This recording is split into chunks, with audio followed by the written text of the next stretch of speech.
얼마 전에 이런 일이 있었습니다. 진료실에서 오랫동안 알고 지낸 분이 이런 말씀을 하시더라고요. 선생님, 저는 정말 건강 챙긴다고 챙기는데 왜 자꾸 이렇게 몸이 무겁고 피곤한 걸까요? 좋다는 거 다 먹고 있거든요. 그 말씀을 듣는데 저는 그만 가슴이 뭉클해졌습니다. 왜냐면 그분이 잘못하신 게 하나도 없거든요. 오히려 너무 열심히 하셨는데 방향이 조금 어긋나 있었던 거예요. 오늘 이 영상이 바로 그분을 위한 이야기입니다. 그리고 어쩌면 여러분을 위한 이야기이기도 합니다. 많은 분들이 궁금해 하십니다.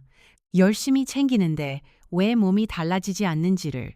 그 이유 오늘 차근차근 말씀드리겠습니다. 여러분, 우리 집 부엌안을 한번 떠올려 보세요. 냉장고 안에, 찬장 안에 매일 아무렇지 않게 손이 가는 바로 그 자리에 우리 몸을 조용히, 그러나 분명하게 망가뜨리는 것이 숨어 있을지도 모릅니다. 그것도 수상한 음식이 아닙니다.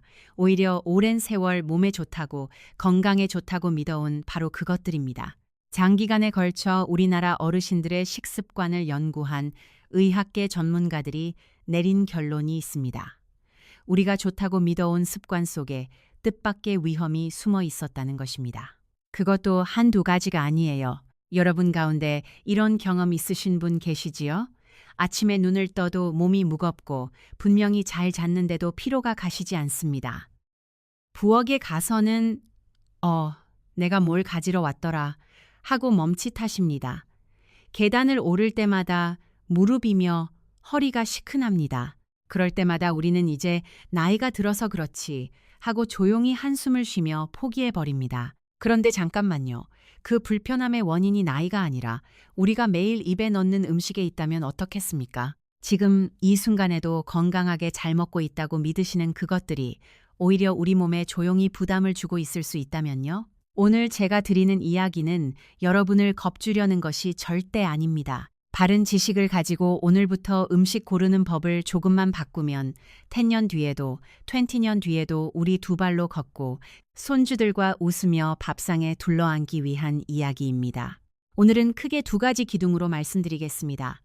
첫 번째 기둥은 뇌와 혈관을 갉아먹을 수 있는 기름과 지방의 함정입니다. 두 번째 기둥은 뼈와 장과 신진대사를 망칠 수 있는 건강식품에 더 씌워진 함정입니다. 여기에 더해 많은 분들이 안전하다고 굳게 믿는 음식 속의 숨은 위험까지 특별히 알려드리겠습니다. 30분 정도 함께 해주세요.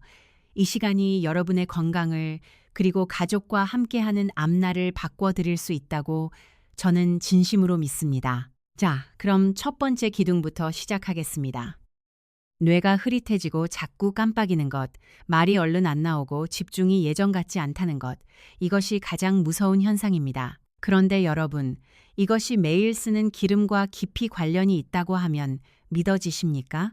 요즘 말이 얼른 안 나오고 사람 이름이 잘 떠오르지 않고 집중이 예전 같지 않다고 느끼신 적 있으십니까? 그렇다면 가장 먼저 의심해 보셔야 할 것이 매일 요리에 쓰는 기름과 커피에 넣는 그 작은 통 속의 내용물입니다. 어떻게 설명드릴까요? 여러분, 우리 뇌가 무엇으로 이루어져 있는지 아십니까? 뇌는 물을 빼면 거의 60% 이상이 지방, 그러니까 기름으로 되어 있습니다. 쉽게 말하면 우리 뇌는 우리가 먹은 기름으로 만들어진다고 해도 지나친 말이 아닙니다. 좋은 기름을 드시면 신경세포의 막이 부드러워 정보 전달이 매끄럽습니다. 그러나 나쁜 기름을 계속 드시면 그 막이 조금씩 굳어 정보 전달에 문제가 생깁니다. 문제는 바로 흔하게 쓰는 값싼 식용유입니다. 마트에서 저렴하게 파는 대부분의 식용유는 만드는 과정에서 200도가 넘는 높은 열을 거칩니다. 이 고온에서 신경독이라 불리는 특정 물질이 만들어질 수 있다는 것이 최근 여러 연구에서 밝혀졌습니다.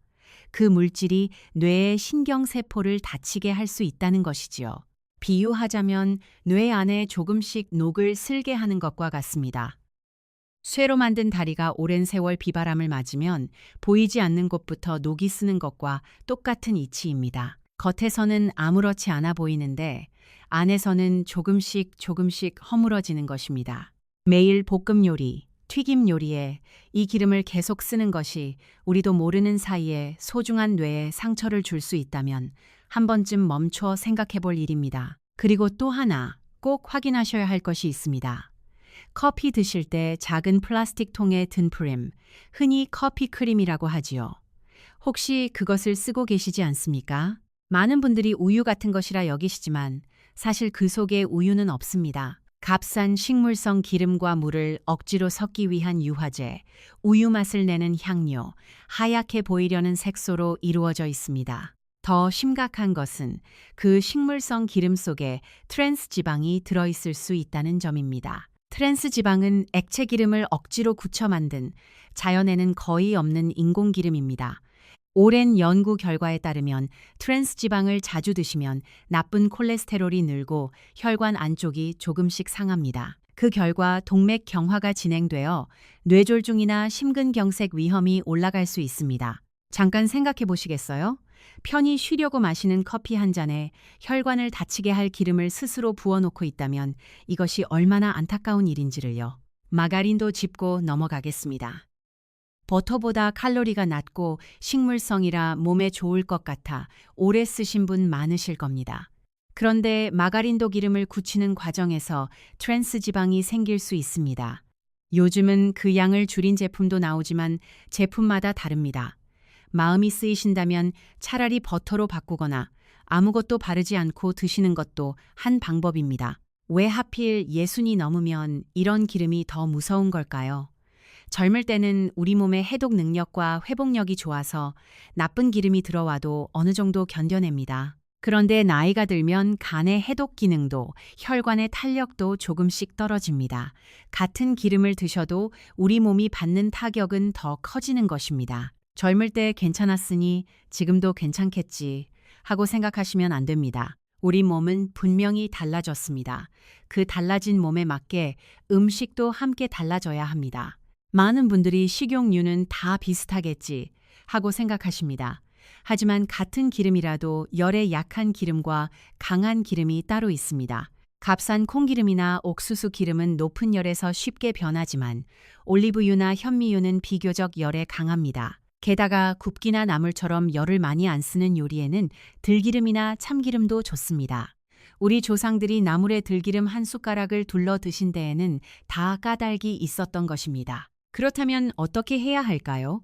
방법은 아주 간단합니다. 요리 기름은 열에 강한 올리브유나 현미유로 바꿔보세요. 커피에 무언가 넣고 싶으시면 진짜 우유나 두유를 살짝 데워 넣으시면 됩니다. 빵에 마가린 대신 버터를 쓰거나 아무것도 바르지 않는 것도 좋습니다. 이 두세 가지만 바꾸셔도 우리 뇌와 혈관을 지키는 큰 한 걸음이 됩니다. 비싼 기름을 새로 장만하실 필요도 없습니다. 집에 있는 들기름, 참기름부터 알맞게 쓰시면 됩니다.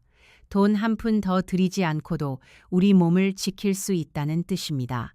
여기서 잠깐 스스로 점검해 보시겠습니까? 매일 볶음 요리에 값싼 식용유를 쓰십니까? 빵에 마가린을 바르십니까? 커피에 프림을 넣으십니까? 이 가운데 하나라도 해당되신다면 오늘부터의 작은 변화가 우리 몸의 컨디션을 바꾸는 계기가 될 수 있습니다. 자, 이제 두 번째 기둥으로 넘어가겠습니다. 뼈와 장을 조용히 갉아먹는 건강식품에 더 씌워진 함정입니다. 여러분 가운데 뼈를 위해서 매일 우유를 드시는 분 계시지요? 우유는 칼슘이 풍부한 것이 사실입니다. 그런데 여기서 꼭 알아두셔야 할 것이 있습니다. 우리나라 어른들 가운데 상당히 많은 분이 10명 중에 7명 가까이가 유당불내증이라는 체질을 가지고 있다고 합니다. 유당불내증이란 우유 속 유당이라는 당분을 잘 소화하지 못하는 체질입니다. 우유를 드시면 배가 부글거리거나 더부룩하거나 금세 화장실에 가고 싶어지신 적 있으십니까? 그것은 우리 장이 이제 더는 감당하기 힘들다고 보내는 신호일 수 있습니다. 장이 불편하면 먹은 것의 영양도 잘 흡수되지 않습니다. 애써 칼슘을 얻으려 우유를 드셔도 소화가 안 되면 흡수되는 칼슘도 줄어드는 셈입니다. 그런데 더 중요한 이야기가 있습니다. 칼슘은 혼자서는 뼈에 잘 자리 잡지 못합니다. 마그네슘이라는 짝이 있어야 비로소 뼈에 단단히 들어갑니다.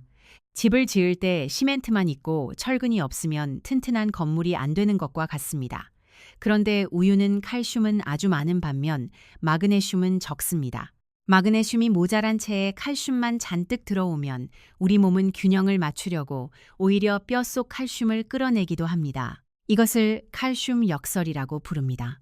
뼈를 튼튼히 하려고 마신 우유가 도리어 뼈를 약하게 만드는 아이러니한 일이 벌어질 수 있다는 것입니다. 이런 연구 결과는 국내외 여러 의학 연구기관에서도 주목하고 있습니다. 물론 우유가 모두에게 나쁘다는 말은 절대 아닙니다. 배가 편하고 매일 드셔도 아무 탈이 없으신 분은 적당히 즐기셔도 됩니다. 다만 마실 때마다 불편하신 분은 억지로 드실 필요가 없다는 뜻입니다. 그렇다면 칼슘은 어디서 얻어야 할까요? 다행히 방법이 있습니다. 뼈를 지키는 칼슘과 마그네슘은 우리에게 익숙한 음식에도 충분히 들어 있습니다. 시금치, 무청, 두부와 두유 같은 콩 음식, 그리고 멸치 같은 작은 생선에는 칼슘과 마그네슘이 고르게 들어 있고 우리 장에도 부드럽습니다. 우유 하나에만 기대지 말고 이런 우리 식재료를 밥상에 올리면 한결 무리 없이 뼈의 영양을 채울 수 있습니다. 뼈 이야기를 하나 더 드리겠습니다. 냉장고에 어묵이나 맛살, 어육 소시지 같은 가공식품 두고 드시지 않습니까? 생선 영양을 간편하게 얻는 식품으로 오래 사랑받아 왔습니다. 그런데 이런 가공식품에는 만드는 과정에서 인산염이라는 첨가물이 쓰이는 일이 많습니다. 인산염은 쫄깃한 식감을 내고 색을 좋게 하고 오래 보관하려고 널리 쓰입니다. 그런데 이 인산염이 몸 안에 들어오면 칼슘과 아주 강하게 달라붙어 칼슘을 그대로 데리고 몸 밖으로 빠져나갑니다. 애써 먹은 칼슘을 인산염이 가로채 버리는 셈입니다. 우유로 칼슘을 채우고 건강을 위해 어묵을 드시는 언뜻 합리적인 식사가 사실은 칼슘을 몸에서 흘려보내는데 한몫하고 있을 수 있다는 것입니다. 생선 영양을 얻고 싶으시면 가공식품보다 토막이나 통째로 된 본래 모습에 가까운 생선을 고르시는 편이 좋습니다. 굳이 어묵을 드시고 싶을 때는 조리 전에 뜨거운 물에 터리초쯤 데치면 표면에 첨가물이 조금 빠진다고 합니다. 여러분 혹시 이런 생각 해보신 적 있으십니까? 평생 우유를 그렇게 마셨는데 왜 나이 들어 뼈가 약해질까? 칼슘을 그렇게 챙겼는데 왜 골밀도 수치는 그대로일까? 그 답의 한 자락이 바로 오늘 말씀드린 칼슘과 마그네슘의 짝, 그리고 인산염에 있습니다. 칼슘만 많이 넣는다고 뼈가 튼튼해지는 것이 아니라 그 칼슘이 빠져나가지 않고 뼈에 잘 박히도록 돕는 짝꿍이 있어야 합니다. 그 짝꿍이 바로 마그네슘이고 그것을 방해하는 것이 인산염입니다. 여러분, 뼈가 약해지면 가장 무서운 것이 낙상, 즉 넘어지는 일입니다. 젊을 때는 넘어져도 툭툭 털고 일어나지만 뼈가 약해진 뒤에 한 번 넘어지면 그 길로 자리에 눕게 되는 경우가 적지 않습니다. 그렇게 되면 우리 자신도 힘들지만 곁에서 돌보는 자식들의 어깨도 그만큼 무거워집니다. 우리가 뼈를 지키는 것은 단지 나 하나를 위한 일이 아닙니다. 자식에게 짐이 되지 않고 손주들과 더 오래 손잡고 걷기 위한 일입니다. 그러니 오늘부터 시금치 된장국 한 그릇, 두부 한 모, 멸치 한 줌을 더 챙겨보세요. 멀리 있는 비싼 영양제보다 우리 밥상 위 익숙한 반찬이 더 든든한 약이 될 수 있습니다. 그리고 이것도 꼭 기억하세요. 평소에 어묵이나 맛살 같은 가공식품을 자주 드십니까? 영양제는 챙기면서 정작 나물과 생선은 멀리하고 계시지 않습니까? 혹시 우유만 믿고 다른 칼슘 음식은 소홀히 하지 않으셨습니까? 하나라도 마음에 걸리신다면 오늘 저녁 밥상부터 조금만 바꿔보시길 권해드립니다. 자, 이제 많은 분들이 안전하다고 굳게 믿는 음식 속에 숨은 위험을 특별히 말씀드리겠습니다. 이 부분이 정말 중요합니다. 아침마다 장에 좋다고 요거트 드시는 분 많으시지요? 그런데 그 요거트에 무지방이나 칼로리를 줄였다라는 말이 쓰여 있지 않습니까? 살은 찌고 싶지 않지만 장을 위해 요거트는 먹고 싶은 그 마음 우리 모두 잘 압니다. 그런데 이 무지방 요거트 속에 오히려 우리 장과 신진대사를 어지럽힐 수 있는 성분이 들어있을 수 있습니다. 지방을 뺀 요거트는 본래의 진한 맛이 옅어집니다. 그래서 만드는 쪽에서는 인공 감미료로 단맛을 냅니다. 제품 뒷면을 보시면 스크랄로스, 아세설팜, 칼륨, 아스파탐 같은 이름이 적혀 있을 겁니다.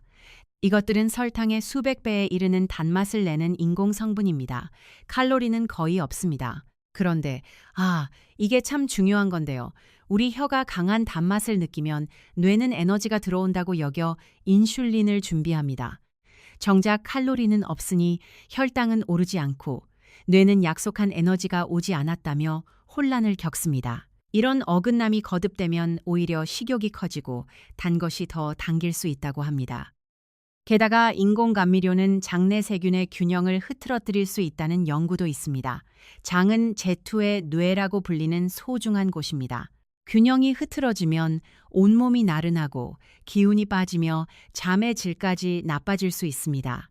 장이 편안하면 잔병치레가 줄고 기운이 나지만 장이 어지러우면 까닭없이 피곤하고 감기도 자주 옵니다. 우리 몸의 면역력 가운데 상당 부분이 바로 장에서 만들어지기 때문입니다. 우리가 좋은 균을 키우려고 요거트를 먹는데 그 안에 인공감미료가 오히려 좋은 균을 괴롭힌다면 이 얼마나 안타까운 일입니까? 좋은 일을 하려다 도리어 거꾸로 가는 셈입니다. 그러니 무지방이나 칼로리를 줄인 요거트보다 아무것도 넣지 않은 플레인 요거트를 고르세요. 단맛이 그리우시면 바나나, 블루베리를 조금 넣거나 진짜 꿀을 한 숟가락 떨어뜨리면 충분합니다.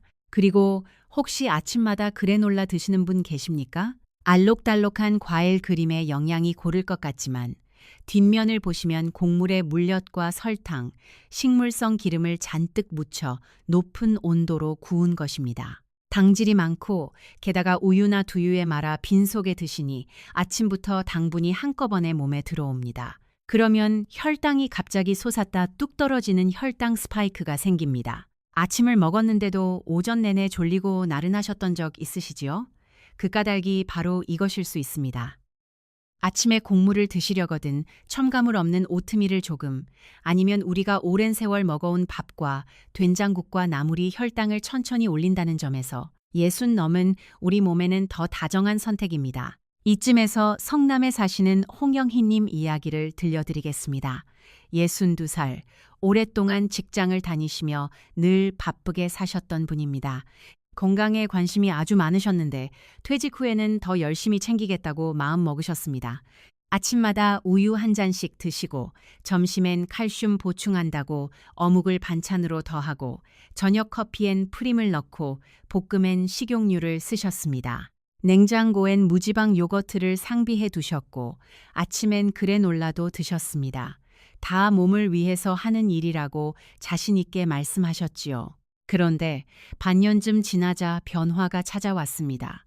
아침에 일어나도 나른함이 가시지 않고 머리에 안개가 낀 듯 말이 술술 나오지 않았습니다. 게다가 골밀도 검사에서 생각보다 수치가 좋지 않다는 말을 들으셨습니다. 이렇게 신경 쓰는데 왜 이럴까? 하고 홍영희님은 그만 맥이 풀리셨습니다. 그런데 식단을 찬찬히 살펴보니 몸을 위한다고 믿어온 그 음식 하나하나가 뜻밖의 부담을 주고 있었던 것입니다. 기름을 올리브유와 현미유로 바꾸고 커피엔 두유를 넣고 어묵 대신 생선 토막을 드시고 우유 대신 시금치 된장국과 두부로 바꾸셨습니다. 무지방 요거트 대신 플레인 요거트에 꿀을 조금 넣으셨고 그래놀라 대신 밥과 나물로 돌아오셨습니다. 그렇게 석 달쯤 지나니 아침의 무거움이 한결 가벼워지셨다고 합니다.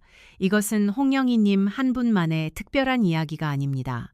우리 주변에 생각보다 많은 분들이 겪고 계신 일입니다. 이번엔 많은 분들이 안전하다고 믿는 음식 이야기를 몇 가지 더 드리겠습니다. 잠깐 다시 말씀드릴게요. 안전하다고 믿는 음식이지 나쁜 음식이라는 게 아닙니다. 양과 방법이 중요한 거예요. 먼저 다크 초콜릿입니다. 카카오 70 이상이라 항산화 성분이 많아 혈관에 좋다는 말에 매일 드시는 분 계실 겁니다. 카카오의 항산화 성분이 도움이 되는 것은 맞습니다. 그런데 좋다고 매일 많이 드시는 것이 우리 나이대 몸에 정말 맞는지는 따져볼 일입니다. 카카오 비율이 높다는 건 카카오 기름이 그만큼 많다는 뜻이라 지질과 칼로리가 의외로 높습니다. 저녁에 두세 조각씩 집어넣으시면 위에 부담이 됩니다. 또 카페인과 특정 성분이 들어있어 예민하신 분은 머리가 지끈거리거나 가슴이 두근거릴 수 있고 저녁에 드시면 잠을 설치기 쉽습니다. 나이가 들수록 잠은 더없이 소중합니다. 잠이 줄면 뇌가 쉬지 못하고 그러면 낮에 온종일 무거운 것입니다. 끊으실 것까진 없습니다. 하루에 한두 조각, 그것도 밤이 아니라 한낮에 따뜻한 차와 곁들이시면 됩니다. 또 하나 뜻밖일 텐데 채소 주스입니다. 매일 아침 한 잔씩 드시는 분 계시지요? 그런데 채소 주스는 만드는 과정에서 식이섬유가 대부분 빠져나갑니다. 식이섬유는 장 속 좋은 균의 먹이가 되고 혈당이 천천히 오르게 돕는 중요한 역할을 합니다. 그 섬유가 빠진 채 당분만 농축된 것을 빈속에 들이켜면 혈당이 생각보다 빨리 오를 수 있습니다. 게다가 당근이나 비트처럼 단 채소가 많이 쓰여 한 병의 당질이 만만치 않습니다. 채소니까 안심이라 여기지만 실은 당분을 많이 드시는 것일 수 있습니다. 채소 영양을 제대로 얻고 싶으시면 생채소나 찐채소, 된장국 건더기로 드시는 편이 섬유까지 함께 얻어 몸에 부담이 적습니다. 같은 이유로 과일 주스도 조심하셔야 합니다. 과일은 통째로 드시면 식이섬유까지 함께 얻지만 짜는 순간 섬유는 사라지고 당분만 진하게 남은 음료가 됩니다. 건강하려고 마신 과일 주스 한 잔이 사실은 설탕물 한 잔에 가까울 수 있다는 뜻입니다. 과일의 영양을 즐기고 싶으시면 되도록 본래 모습 그대로 알맞은 양만 드시는 편이 좋습니다.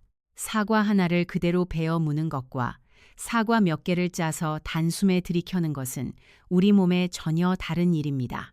마지막으로 시중에서 파는 견과류 과자 이야기입니다. 견과류는 몸에 좋다는 말에 봉지 사다 두고 자꾸 손이 가시지요. 그런데 시판 견과류 가운데 상당수는 기름에 튀기고 소금과 설탕으로 맛을 입힌 것들입니다. 견과류 본래의 좋은 기름은 줄고 더해진 기름과 소금만 잔뜩 드시게 되는 셈입니다. 기름에 튀기지 않고 소금도 더하지 않은 그대로 볶거나 말린 것을 한 줌 정도만 드시는 편이 좋습니다. 봉지를 끌어안고 드시는 습관만 바꾸셔도 우리 몸의 부담이 한결 줄어듭니다. 그리고 여러분, 무가당이라는 글씨에도 너무 안심하지 마세요. 무가당이라고 적혀 있어도 다른 형태의 단맛 성분이 들어있는 경우가 적지 않습니다. 큰 글씨에 적힌 좋은 말보다 작은 글씨로 적힌 원재료 이름을 한 번 더 살피는 것, 이 작은 습관 하나가 우리 식탁을 지키는 든든한 방패가 됩니다. 처음에는 번거롭게 느껴지실 수 있습니다. 그런데 며칠만 해보시면 어느새 몇 초 만에 척 보게 되실 겁니다. 혈당 이야기를 한 번 더 짚겠습니다. 혈당이 갑자기 솟았다 뚝 떨어지면 그때마다 우리 혈관은 안쪽에서 조금씩 시달립니다. 이 일이 매일 아침 반복되면 세월이 흐르며 혈관에 무리가 쌓입니다. 게다가 혈당이 출렁일 때마다 졸음과 짜증이 몰려오니 하루의 기분과 집중력까지 흔들립니다. 아침을 든든히 먹었는데도 오전 내내 꾸벅 조셨다면 그것은 게으름이 아니라 아침 식사의 종류 때문일 수 있습니다. 같은 한 끼라도 무엇을 어떤 순서로 드시느냐에 따라 우리 몸의 하루가 달라집니다. 여러분, 솔직히 말씀드리면 저도 이걸 처음 알았을 때 놀랐어요. 이렇게 열심히들 챙기시는데 방향만 조금 어긋나 있었다는 것이 참 안타깝기도 하고 또 희망적이기도 했습니다. 왜냐면 바꾸는 게 어렵지 않거든요. 여기까지. 오늘 참 많은 음식 이야기를 드렸습니다. 잠시 숨을 고르며 정리해 보겠습니다. 우리가 몸에 좋다고 믿어온 것들 가운데 예순이 넘은 우리 몸에는 오히려 부담이 되는 것들이 있었습니다. 뇌와 혈관 쪽에서는 값싼 식용유, 커피프렘, 마가린이 문제였습니다.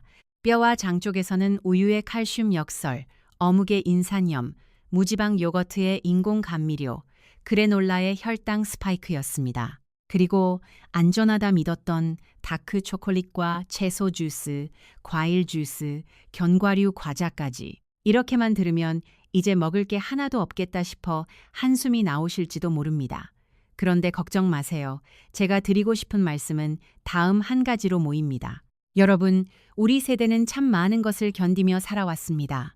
자식들 키우느라 정작 내 몸은 늘 뒷전이었습니다.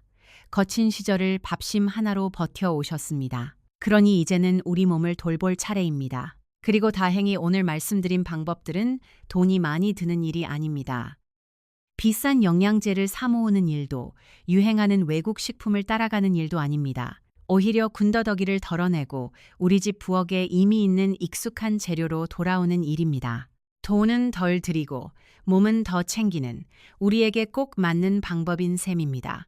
오늘 핵심만 다시 말씀드리면 이렇습니다. 매일의 기름이 우리 뇌와 혈관을 좌우합니다. 값싼 식용유와 커피 프림, 마가린 대신 올리브유와 현미유, 진짜 우유와 두유를 고르세요.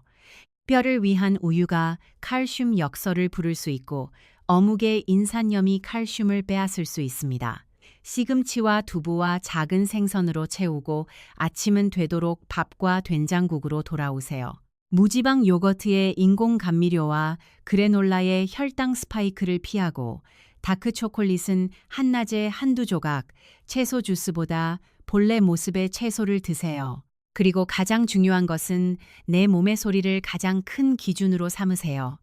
먹고 나서 몸이 무겁고 졸리고 더부룩하면 지금 우리 몸에 맞지 않는다는 신호입니다. 반대로 먹고 나서 몸이 가볍고 기분이 좋고 잠도 편하면 우리 몸이 기뻐한다는 신호로 여기시면 됩니다. 한꺼번에 다 바꾸려고 애쓰지 마세요. 이번 주에는 기름 하나만, 다음 주에는 아침 한 끼만, 그 다음 주에는 요거트 하나만, 이렇게 작은 한 걸음씩 바꾸시면 됩니다. 작은 변화가 쌓이고 쌓이면 어느새 우리 몸이 달라져 있을 것입니다. 그 변화를 가장 먼저 알아채는 분은 다름 아닌 우리 자신입니다. 아침이 가벼워지고 머리가 맑아지고 잠이 깊어지는 그 느낌을 직접 누리시게 될 겁니다. 그렇게 건강해진 모습으로 가족과 더 오래, 손주들과 더 즐겁게 지내시는 것이 오늘 이 이야기의 진짜 바람입니다. 오늘 영상이 도움이 되셨다면, 그리고 가족과 손주들과 더 오래 건강하게 함께하고 싶으시다면 좋아요와 구독으로 응원해 주시길 부탁드립니다. 여러분의 작은 손길이 같은 고민을 하는 다른 분들께도 이 정보를 전합니다. 궁금한 점이나 직접 겪으신 이야기도 댓글로 남겨주세요. 우리 서로에게 큰 힘이 됩니다. 오늘도 끝까지 함께 해주셔서 진심으로 감사합니다. 건강이 최고입니다. 잊지 마세요.